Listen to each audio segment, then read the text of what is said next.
Shalom, shalom. Salam, temu lagi ya dalam ruang penghakiman. Iya apa dong? Jadi kita Saatnya menghakimi. waktunya dah. Waktunya apa saatnya? Waktunya. Saatnya. Saatnya. Apa ya? Saatnya menghakimi. Saatnya menghakimi berarti. Saatnya menghakimi. Ya Lah sahur lah, langsung lah. Oh iya. Ini cuma kita berdua. Oh iya benar. Gimana ya? Bertiga deh sahur. Oh iya. Kita ngangkat tema apa ini hari ini? Siang ini seri terbaru. Oh iya terbaru ya. Ya perdana lah. Kemarin tuh ceritanya gini. Saya sama John itu kan nongkrong terus kita ngobrol-ngobrol gitu, melihat apa yang terjadi selama ini di dalam gereja pada khususnya pengajaran gitu. Tapi kami mau mendasari dulu ya. Kami di sini tidak merasa benar. Kami di sini tidak ingin mengajar atau menggurui, enggak. Cuma kita mau sharing aja, kita mau ngobrol. Karena kan banyak tuh di dalam gereja pengajaran yang berbeda-beda sebenarnya. Nah, seri saatnya menghakimi ini kami buat untuk biar kita itu bisa melihat, oh ternyata ada pandangan lain yang mungkin di dalam gereja diajari gini-gini, ternyata di luar itu ada orang-orang yang memandang lain gitu ya. Yes. Nah gitu. Terus, nah temanya apa ya? Yang diangkat kita yang untuk seri perdana itu apa yang kita angkat hari ini? Kayak kemarin yang sudah kita share, kami share itu orang Kristen tidak harus berbuah.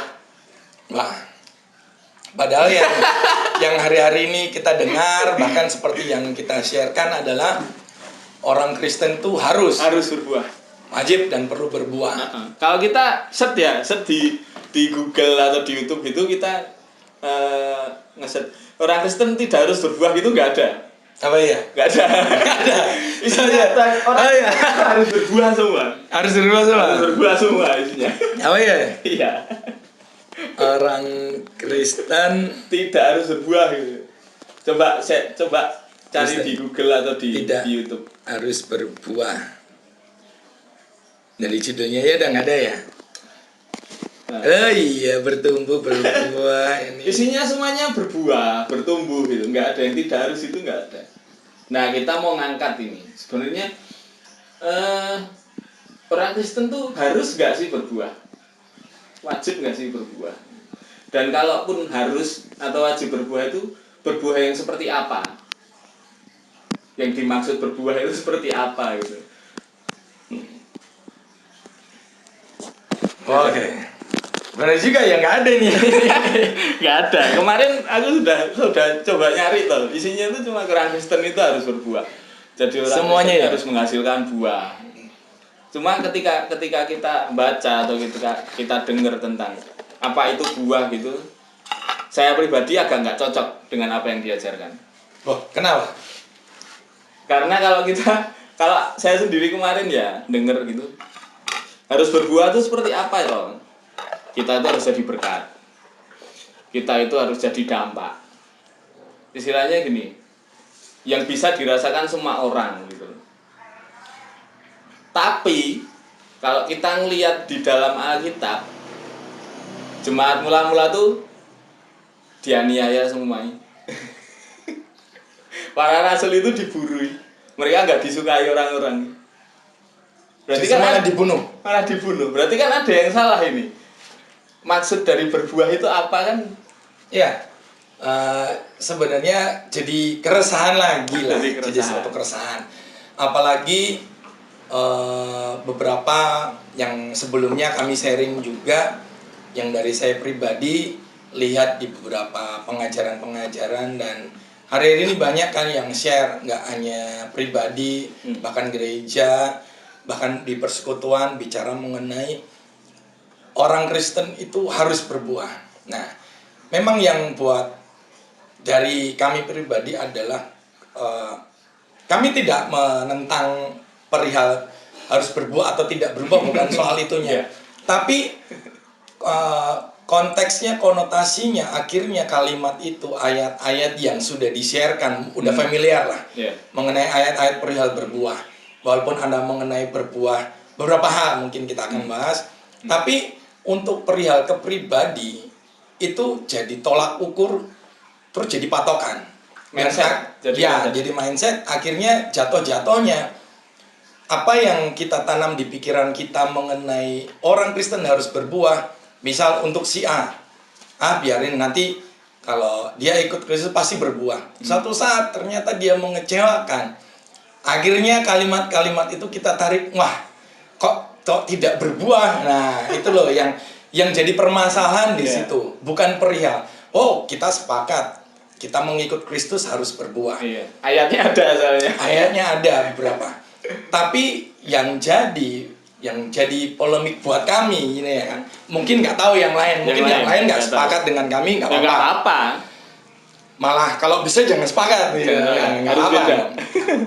Akhirnya itu jadi patokan.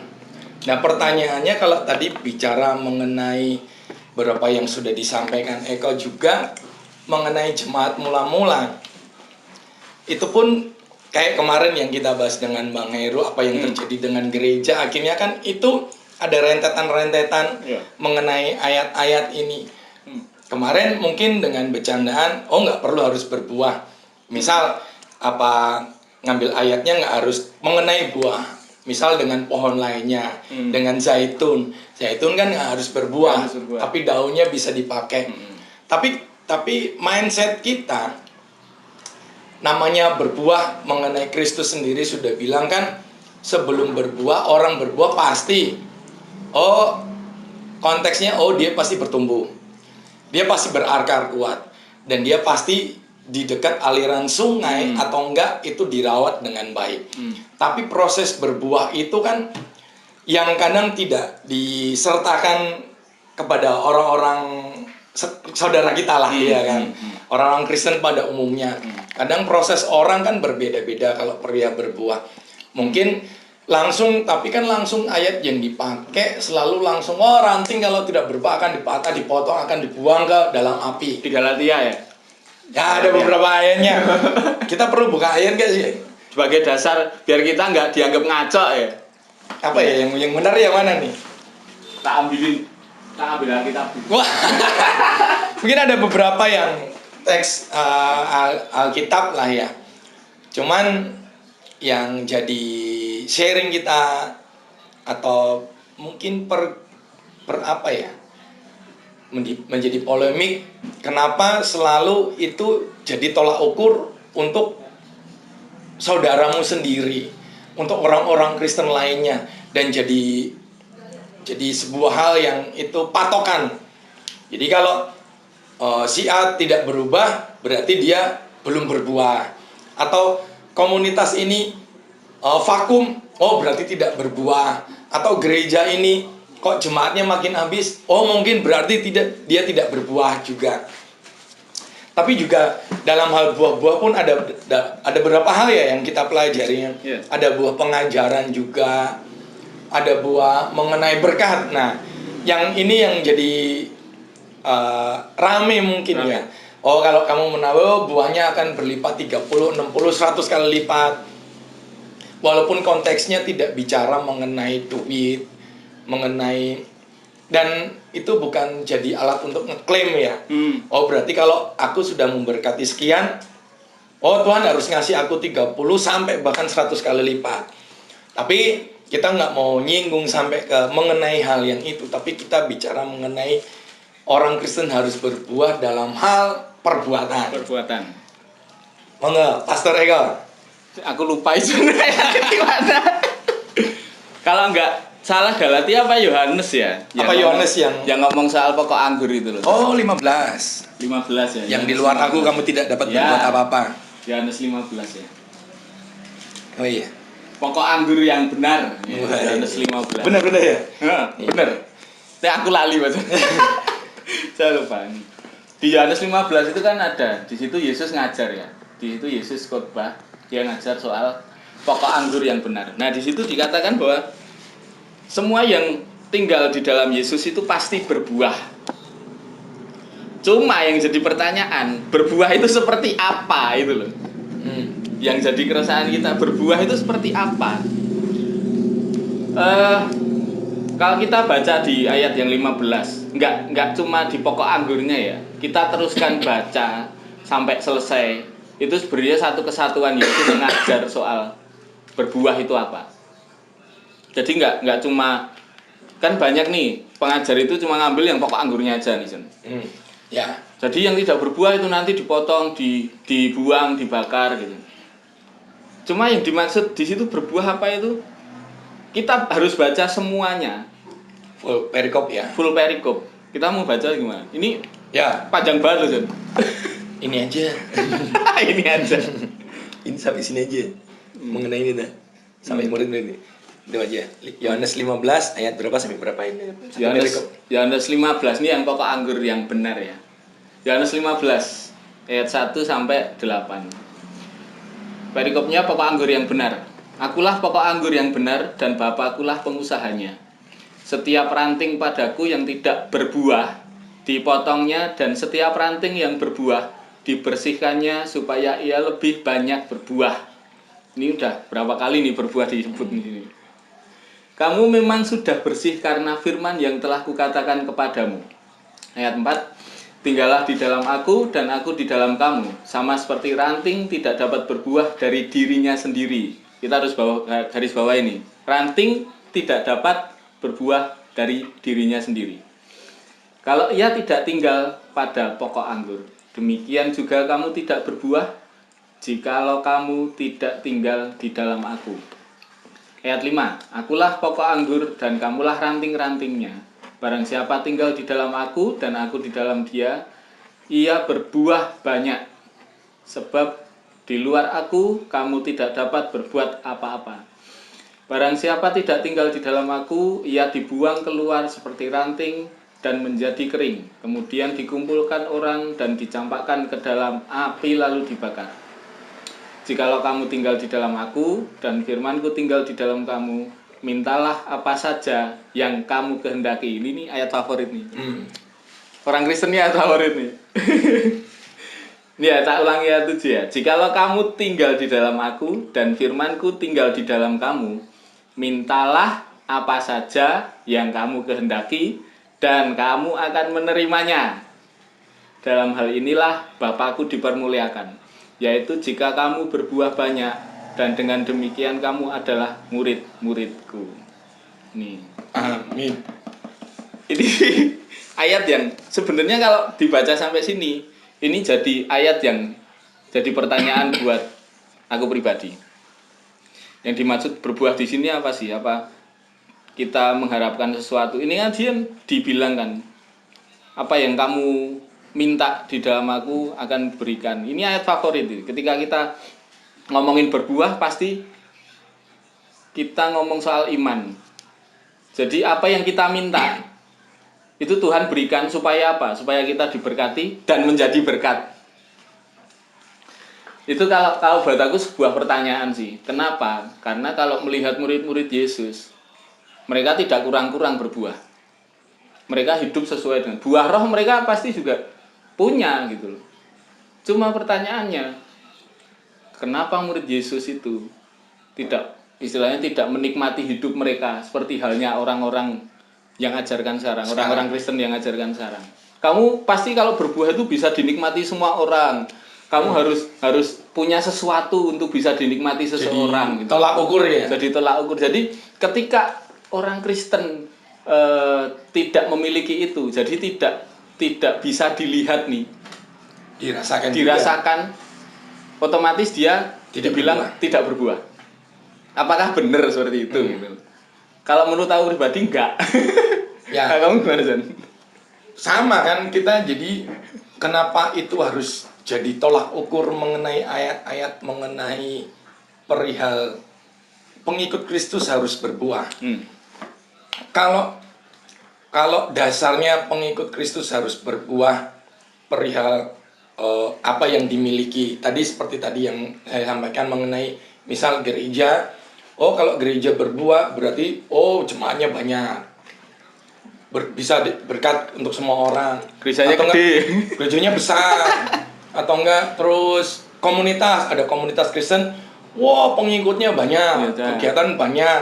diakui nasional gitu. diakuin. Terus kalau enggak, kalau dari kecil lingkup pribadi, oh berarti dia sudah ada capaian-capaian yang dicapai, pencapaian yang dicapai.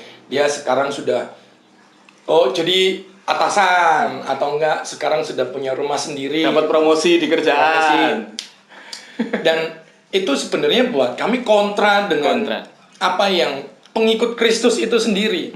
Sedangkan pengikut Kristus bicara berbuah, mereka tidak kurang-kurang. Bahkan boleh dikatakan secara dunia mereka kurang, karena orang pengikut Kristus itu semuanya itu ditinggal. Bahkan kalau kamu memiliki harta ini barang-barang suruh jual semua. Dijual, dibagi. Dibagi. Makanya pertanyaannya, memang pengikut Kristus apakah berat? Pasti berat. Contohnya makanya selalu kayak yang sharing sebelumnya, saya ambil contoh mengenai Yudas itu sendiri. Tidak mudah seorang Yudas untuk meninggalkan uang. Itu buat contoh, gambaran untuk orang Kristen. Memang. Makanya ruang penghakiman ini sendiri kita angkat mengenai dua tuan itu. Karena Yudas sendiri pun tidak mudah. Ternyata ikut Kristus terus nggak pegang duit, nggak punya apa-apa. Akhirnya dia menggadaikan. Nah pertanyaannya, dampak buah seperti apakah yang teman-teman atau para hamba Tuhan itu sampaikan? Apakah mengenai pelayanan berdampak itu, atau ada perubahan? Atau bisa jadi loh, oh harus mencintai Kristus. Wah kayak Yudas yang buat bercandaan kita kan, dia sampai memeluk mencium Kristus. Ternyata orang yang mengasihi Kristus sampai memeluk Kristus ternyata berkhianat. Jadi jangan sampai berbuah ada perubahan terus jadi mendadak rohani seperti yang kita mau, kita pikirkan. Itu jadi tolak ukur orang Kristen harus berbuah. Jadi jangan sampai itu dilabelkan ke seorang siapapun itu, atau jemaat, Bapak Ibu Gembala mungkin, atau enggak teman-teman persekutuan teman-teman itu sendiri melabelkan orang Kristen itu harus berbuah, sampai suatu saat dia mengecewakan, terus teman-teman bilang atau Bapak Ibu bilang, oh dia belum berbuah. Kan ada proses tuh berbuah. Dan kayak gini dan yang harus diingat ini, kalau pohon itu kita rawat ya, kita kan cuma bisa ngerawat, kita mupuk itu. Cuma kalau soal buah itu kan urusan Tuhan. Kayak yang dibilang di sini tadi, ranting itu tidak bisa berbuah dari dirinya sendiri. Buah itu datangnya dari apa? Dari pokoknya, dari Tuhan. Jadi kalau kita mikir, oh berbuah itu harus gini, harus gini, harus gini, kita sering salah. Kenapa?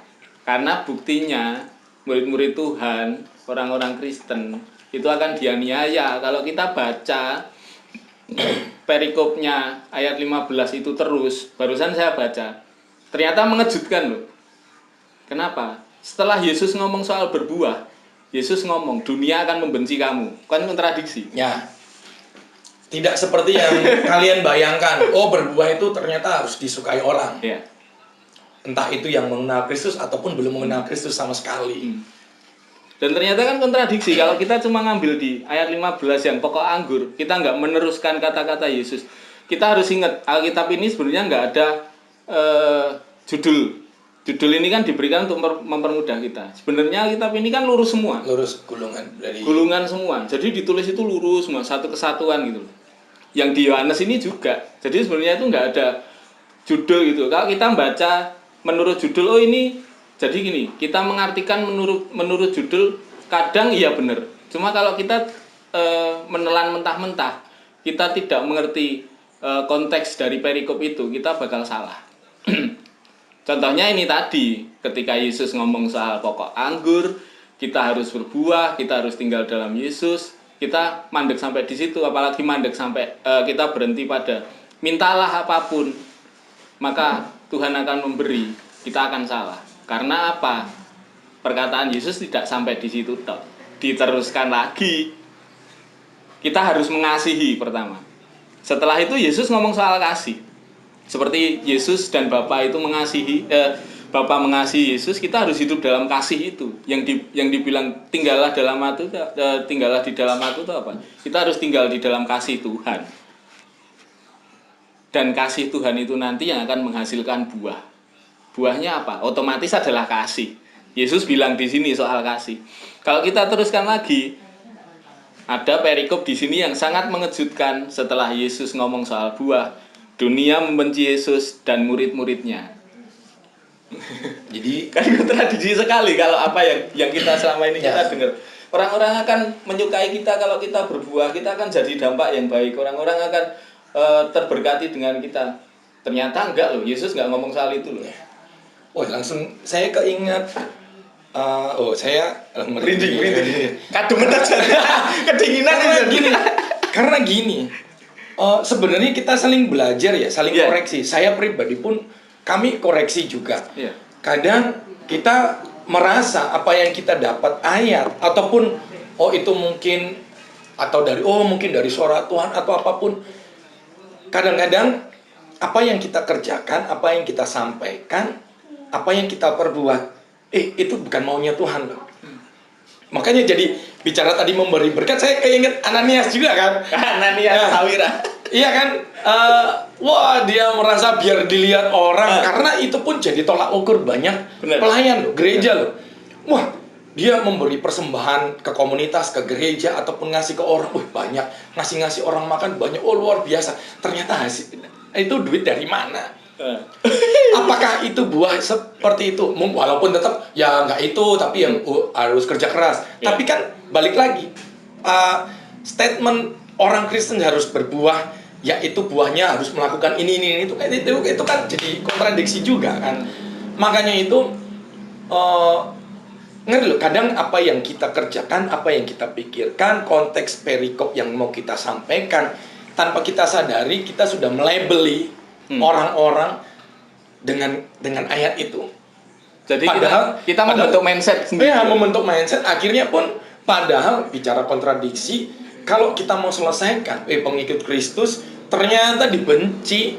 Tapi setelah berbuah, padahal makanya itu orang sebenarnya kejadian yang baru-baru ini seperti halnya saudara kita Yahya Waloni kemarin. Ternyata ada perubahan perihal mengasihi. Kalau buat saya pribadi, berbuah adalah kita jadi pendamai, ada kasih di situ. Bukannya saya anti, harus ngasih ini, harus menolong ini. Itu karena intinya Pak dulu. Karena intinya di situ adalah kasih. Karena satu-satunya ajaran yang mengajarkan itu hanya Yesus. Ya. Bahkan hanya Yesus yang mengajarkan untuk mengasihi musuhmu, bahkan mendoakan musuhmu. Dan keseluruhan hukum Taurat, seluruhan Injil itu hanya satu kata dasarnya itu. Buat saya pribadi, kesimpulannya adalah kasih. Kalau bicara harus membantu, itu orang yang tidak mengenal Kristus pun melakukan. Dan yang menarik gini, saya kemarin nyari di Google buah iman. Saudara kita yang Muslim mengajarkan itu. Ya. Mereka ada buah juga ya. Ada buah. Buahnya apa? Rasa syukur, kesabaran, sama. Yang diajarkan dalam gereja juga gitu. Cuma pertanyaannya, apa yang membedakan Kristus yang Kristus ajarkan dengan yang dunia, dengan agama lain yang agama lain ajarkan? Kalau kita ngomongin soal apa yang kelihatan mata, mereka juga mengajarkan itu. Iblis pun melakukan itu. Iblis pun membuat mujizat loh. Iblis pun memberkati loh. Iblis pun menghidupkan. Iblis pun yang mati bisa menghidupkan. Bicara buah. Tapi buah yang mana jadi konteksnya ini? Jadi kalau ya balik lagi yang Ananias Safira itu, kalau Tuhan tidak memberitahu Petrus ya, itu kan yang diberitahu Petrus kan. Ini orang ini nggak benar nih, mereka menyembunyikan sesuatu. Kalau Tuhan tidak memberitahu, mungkin Ananias dan Safira itu dipandang orang yang baik. Yes, orang yang luar biasa. Kenapa? Menjual tanah, duitnya dikasih untuk pelayanan, luar biasa. Itu amazing. Cuma ternyata ada sesuatu yang Tuhan tahu dan Tuhan kasih tahu ke Petrus. Ini uang ini nggak bener loh. Mereka nggak jujur loh dalam memberi. Berapa banyak kita memberi itu motivasinya nggak ke Tuhan sebenarnya. Karena mengklaim tadi itu, kalau bicara buah 30, 60 sampai 100 kali lipat itu. Jadinya fokus kita ke apa yang akan diberikan Tuhan, bukan Tuhannya. Jadi fokus kita adalah ke buahnya, bukan di pokok anggurnya. Itu. Kalau buat aku itu sih. Jadi kalau ngomongin soal orang Kristen harus berbuah itu bukan fokus kita. Fokus kita ke mana? Ke pokok anggurnya, ke Tuhan Yesusnya. Berbuah itu akan otomatis kok kalau kita tinggal di dalam Tuhan Yesus. Dan berbuah itu tidak, kalau aku bilang ya jadi, berbuah itu tidak harus dirasakan semua orang dan tidak harus semua orang menyukai. Kenapa? Karena kalau kita tinggal di dalam Yesus, otomatis yang keluar itu adalah nama Yesus. Dan tidak semua orang itu suka dengar Yesus adalah juru selamat. Di ayat yang selanjutnya ini ternyata Yesus ngomong juga, kamu dianiaya karena apa? Karena nama aku. Karena nama Yesus dibilang di sini. Kalau ngomong kamu berbuah, orang-orang suka sama kamu, tapi kamu tidak pernah memberitakan Yesus adalah juru selamat kepada orang-orang yang menikmati buahmu. Jadi pertanyaan, buahmu dari mana? Jadi pertanyaan, buahmu itu dari mana? Kalau sampai orang-orang suka ya, oh ini orang ini biasa, luar biasa nih, orang ini banyak membantu gini-gini. Cuma tidak ada nama Yesus di situ, di dalam perbuatanmu itu. Kayak Robin Hood. Kayak Robin Hood juga memberkati. Memberkati. Tapi cara-cara yang dilakukan kan. Kalau nggak percaya tak bacain ya di sini mana ya? Bentar. Ngomong dulu aja, tak cari aja. Ya. Tadi nanya. Makanya itu jangan sampai perihal buah itu jadi tolak ukur lah. Makanya bicara apa ya? Karena kita bukan mau merubah ya, bukan merubah mindset ya. Bukan. Tapi kita mau memberikan mindset yang beda lah. Ya. Siapa tahu kita bisa saling belajar jadi gitu. untuk ya memang mungkin jadi tema yang kita angkat pun sudah langsung ada beberapa ya, wah dengan tadi aja loh, maksudnya apa gue ya?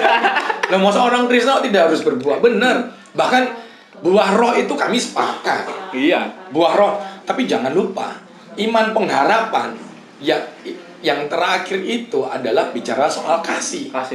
Iman pengharapan, bicara iman perbuatan, bicara perbuatan yang hasil-hasil yang kita kerjakan itu.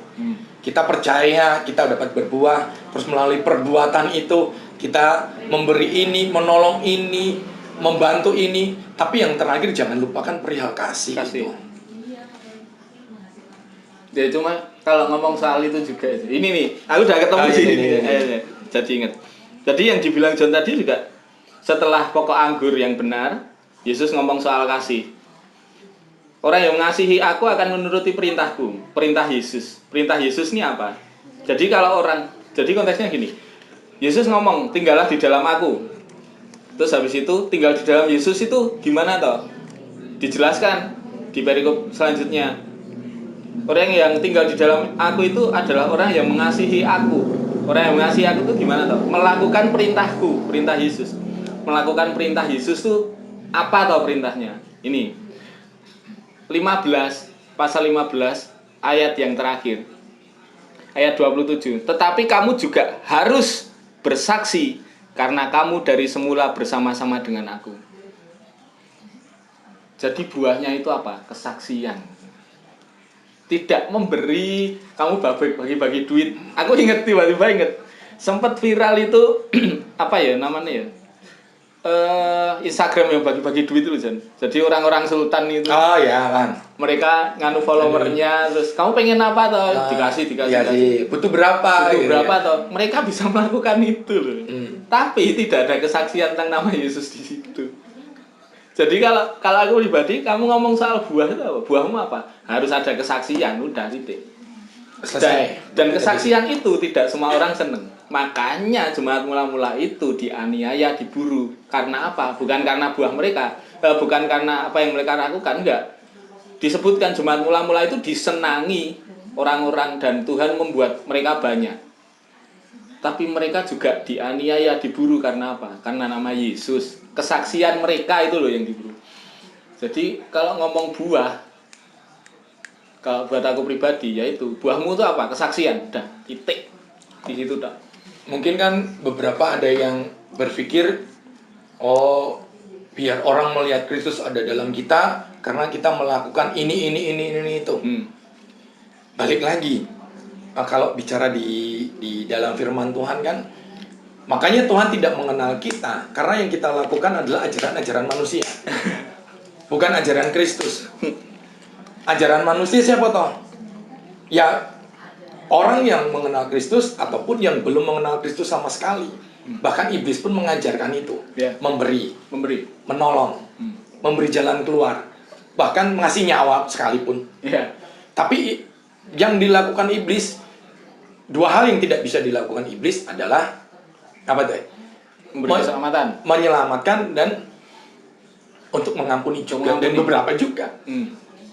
Jadi ada hal-hal yang iblis bisa lakukan, tapi ada hal-hal yang esensial yang iblis pun tidak bisa lakukan mengenai, kalau bicara pengajaran, ajaran-ajaran manusia, bicara ajaran dunia. Iblis pun, itu pun berasal dari iblis, banyak ajaran-ajaran dunia itu. Makanya buat kami kesimpulan dari kelanjutan perikop sharing kami sebelumnya, dari sesi kedua mengenai sisi gelap pelayanan Tuhan adalah di mana kamu berada, di situ keluar dari mulut nama Yesus sebagai Tuhan dan Juru Selamat. Itu buahnya. Itu buahnya. Kalau hanya memberi, ini tuh melakukan kalau pelayanan, tidak salah kok.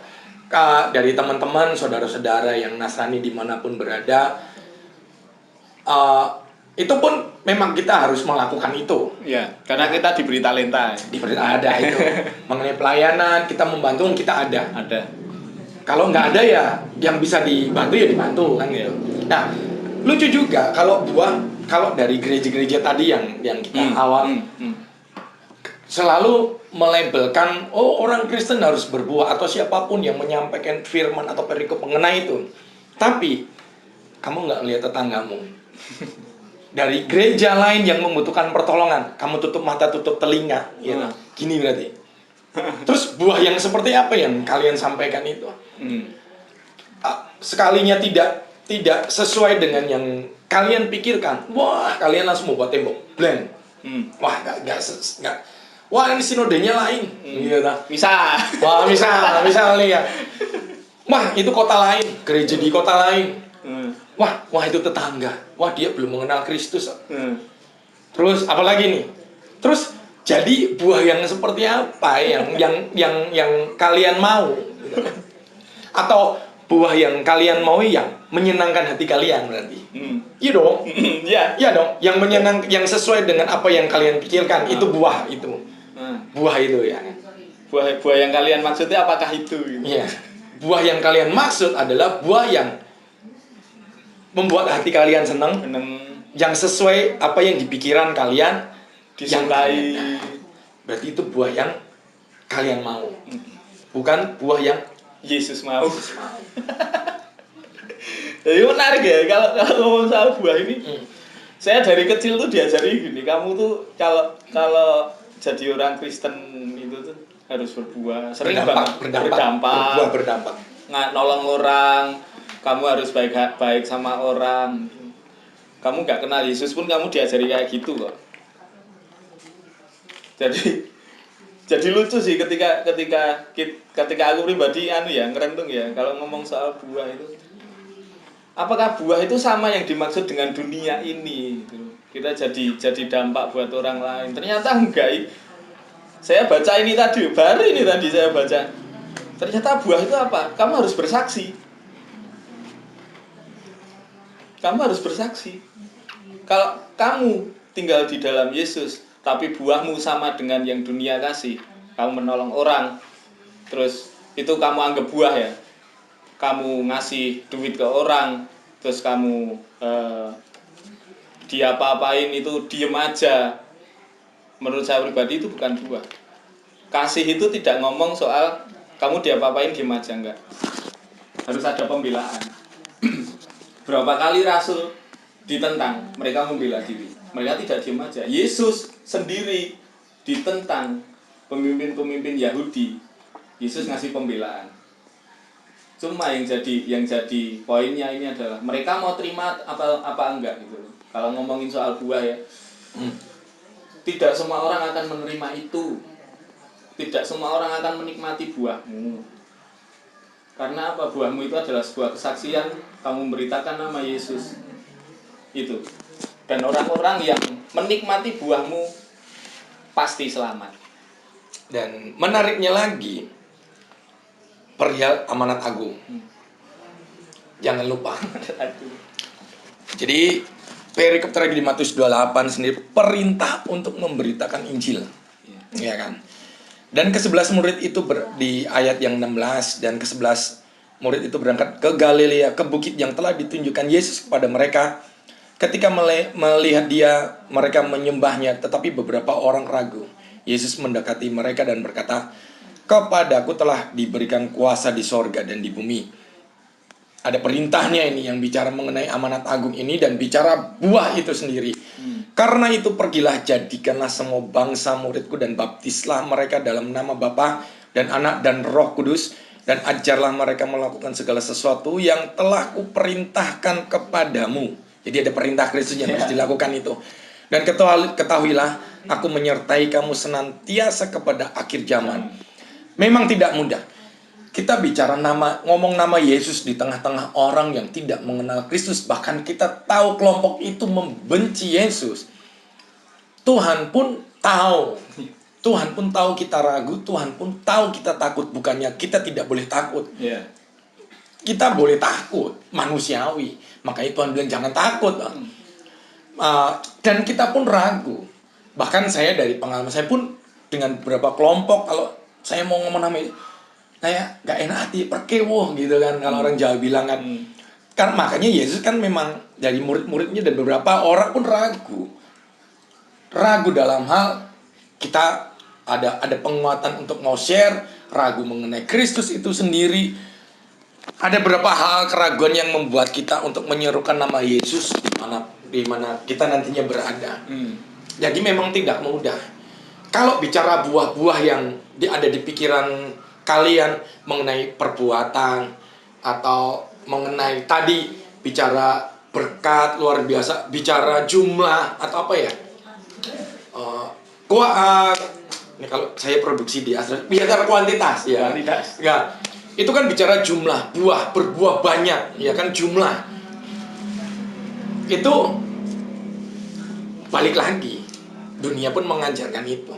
Tapi kalau coba kita koreksi, saya pribadi pun tidak semudah kalau langsung semudah itu ngomong nama Yesus sembarangan di kelompok itu juga. Kita juga mikir, paling kita wah haleluya. Walaupun ada beberapa kalimat kita keluar tanpa kita bilang dari Alkitab bicara, tapi setidaknya ada di share surat kesaksian, ada firman itu keluar. Tidak perlu harus pakai kata kalimat ayat ini, pasal ini, dari kitab ini, nggak perlu. Pada nggak hafal. Padahal dan nggak tahu kalau orang yang belum mengenal Kristus itu ayat dari Alkitab. Jadi kurang lebih seperti itu ya. Sharing kita mengenai bahasan mengenai buah. Jadi kesimpulan saya, kesimpulanku nanti kesimpulan John sendiri. Kesimpulannya adalah pertanyaan. Itu kan pertanyaan di tema kita adalah pertanyaan. Orang Kristen tidak harus berbuah, tanda seru, tanda tanya. Saya sendiri setuju. Orang Kristen tidak harus berbuah, tapi buahnya itu yang seperti apa dulu. Kalau buahnya seperti yang kita pikirkan, kita harus jadi berkat, kita harus disenangi banyak orang, kita harus kaya. Apapun yang kita, walaupun ada ditulis ini, apapun yang kamu minta dalam namaku pasti Tuhan akan memberikan. Cuma Tuhan itu nggak pernah ngasih itu kalau itu tidak sesuai dengan rencananya. Kita harus garis bawah itu. Kalau kalau Tuhan tidak berkehendak, kalau kita minta sesuatu yang Tuhan tidak setuju, Tuhan nggak bakal kasih. Tuhan nggak bakal kasih. Jadi kalau buah yang dimaksud di situ, orang Kristen harus berbuah. Berbuahnya itu adalah sesuai dengan pikiranmu. Saya tidak setuju. Dan itu menurut saya adalah salah. Orang Kristen harus berbuah. Berbuahnya itu apa? Kesaksian. Kesaksiannya itu apa? Harus ada nama Yesus di situ. Jadi orang-orang mendengar dari mulutmu bahwa Yesus itu adalah juru selamat gitu. Kita nggak harus gamblang ngomong kayak yang dibilang John tadi kita nggak harus gampang ngomong, kamu itu masuk neraka, orang yang nggak percaya Yesus masuk neraka. Nggak harus seperti itu, kita akan mati saat itu juga. Tuhan kan juga ngasih kita hikmat gitu loh. Jadi apapun yang Tuhan taruh di hati kita, apapun yang Tuhan ini, kalau kita tinggal di dalam pokok anggur, di dalam Yesus, Tuhan akan menaruh keinginannya, Tuhan akan menaruh hasratnya. Itu yang sering dulu kita dengar. Kita akan diberi tujuannya Tuhan gitu loh. Bahkan setiap kata yang akan keluar dari mulut kita, kalau kita minta, Tuhan akan kasih. Tuhan Bahkan akan bimbing tanpa kita bilang, Tuhan udah tahu apa yang kita butuhkan. ya. Itu. Jadi orang Kristen tidak harus berbuah, tidak harus kalau buahnya seperti yang kalian pikirkan. Ya. Nah, menarik. Mungkin jadi keinget saya. Jadi keinget. Bicara mengenai kehendak Tuhan tadi, ternyata itu bukan kehendak Tuhan. Dan bicara tadi Eko barusan sampaikan tadi, bisa-bisa langsung mati. Saya langsung keinget ini, kisah ini mengenai Usa ini. Iya kan? Tadi pas googling ada mengenai Usa, makanya saya pikir nggak begitu ini. Terus Eko malah sekalian aja saya. Yeah. Jadi menarik ini. Kalau dari ceritanya, kalau mengenai perjalanan Daud lah, mengenai perjalanan Daud ini sendiri sampai akhirnya jadi perjalanan Daud dan perjalanan Tabut lah, ya kan? Yeah. Bicara kehendak, dan kalau yang kita kerjakan ternyata bukan kehendak Tuhan, dan Eko bilang, oh Tuhan bisa membunuh. Ini sama, malah langsung saya keinget Usa. Jadi Daud ada keinginan mau memindahkan Tabut. Benar kan? Ini ya bukannya sok-sok mau ngajarinnya, cuman belajar aja kita kan. Ya Sama-sama belajar. Ingat mumpung keinget. Wong tadi ya. Jadi keinginan itu pas Eko bilang mengenai buah, ada perikop mengenai Usa. Saya pikir nggak kepake itu, ternyata memang oh kalau kita dari kemarin pun mungkin saya mau belajar, saya pikir mau belajar soal apa juga saya mikir-mikir. Makanya saya sampai semalaman nongkrong aja kan. Tapi ya tetap ada beberapa hal yang tetap minta Tuhan apa yang perlu disampaikan. Yeah. Mungkin ini kesimpulan kita terakhir dalam arti untuk perikop ini. Mengenai usaha, mengenai kehendak Tuhan. Jangan sampai kita kayak Daud mengenai kita akan memindah Tabut ke Yerusalem. Kita seperti halnya kita memplotkan perihal orang Kristen harus berbuah ini. Kadang kita berpikir kayak Daud. Oh nanti kalau Tabut ini tak pindah ke Yerusalem, oh Tuhan akan senang, mau berkati, bla bla bla bla. Oh Tuhan akan gini, wosi ini. Ternyata Tuhan tidak berkehendak loh. Dan sampai akhirnya bicara tadi yang dikerjakan. Apa yang dikerjakan? Sebenarnya usaha ini kan maksudnya mungkin baik. Ya kan Robin Hood, menolong orang, memberkati orang, ngasih ini baik. Ternyata Tuhan tidak berkehendak, sudah tahu. Makanya saya pun kaget. Oh iya, ini perikop ini kan dibawa dalam kayak kereta kuda gitulah, didorong ya. Padahal ini haknya orang Lewi untuk digendong. Iya, digendong. Kan sepele, kan kita refleks lah kalau kita mau ada orang mau apa barang, kan kita megang refleks sebenarnya. Tapi bicara tadi Eko bilang Tuhan bisa langsung membunuh, dan Tuhan pun membunuh Usa langsung saat itu juga. Bicara ternyata tidak kehendak Tuhan, Daud pun melakukan, dan Daud pun memberontak saat itu, kecewa sama Tuhan, ngambek. Nah, orang-orang yang memplotkan label orang Kristen harus berbuah sampai suatu saat ternyata dia tidak seperti buah yang kalian harapkan itu. Kamu kecewa sih ini buah Tuhan. Kok gini toh Tuhan, akhir kecewa dan pelayanan. Aku nggak mau sharing lagi, aku nggak mau gereja, aku nggak mau pelayanan lagi. Jadi hati-hati. Jangan sampai apa yang kita pikirkan itu ternyata Tuhan tidak berkehendak juga. Dan label, jangan sampai kita melabel-labelkan, sama akhirnya kita juga saling menghakimi. Buat alat jadi menghakimi. Jadi buah yang kita mau share ya, kita sampaikan adalah kita obrolin.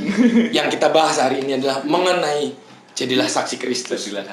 Nama Kristus dipermuliakan, dan di mana kita berada di situ orang mengenal Kristus, Tuhan Yesus sebagai Tuhan dan Juru Selamat. Yes. Terima kasih. Yes. Tuhan Yesus memberkati. Sampai ketemu lagi. Sampai ketemu di seri lain. Minggu depan ada. Oh, minggu depan. Ya. Minggu depan kita ada terdakwa. Ya. Kalian tunggu aja. Tunggu aja. Dan seri yang saatnya menghakimi ini kita bikin kalau kita disuruh Tuhan. Kalau kita nggak disuruh Tuhan, kita nggak berani bikin. Terima kasih. Thank you. Tuhan memberkati. God bless.